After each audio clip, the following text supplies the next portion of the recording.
Bismillahirrahmanirrahim. Alhamdulillahi Rabbil Alamin. Wassalatu wassalamu ala Rasulillahi wa ala alihi wa sahbihi ajma'in. Ang lahat ng papuri ay kay Allah.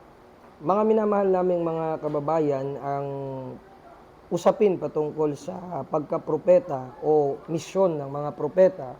Kaming mga Muslim ay naniniwala na mayroong mga propeta, may mga isinugo ang dakilang Panginoon sa bawat henerasyon, sa bawat bayan. No?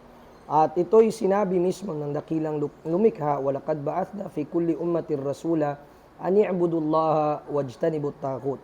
Aming isinugo sa bawat henerasyon ang isang propetang magiging tagababala sa kanila, na mangunguna sa kanila para sa pagsamba sa kaisahan ng dakilang lumikha at upang umiwas sa ibang sinasamba bukod pa sa Kanya. Kanya, ang misyon ng mga propeta ay ang panawagan sa pagsamba at pagkilala sa nag-iisang Diyos, na walang anumang uri ng pagtatambal na maihahalo sa pagsamba at pagsampalataya sa Kanya.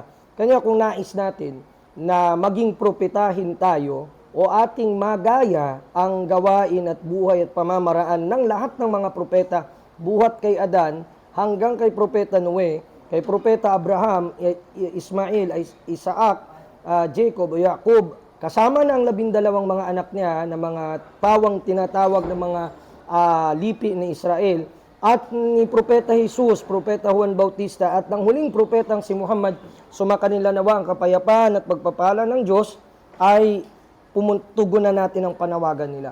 Alin ang panawagan nila? Ang sambahin lamang ng tunay na Diyos at huwag tayong magtambal sa Kanya.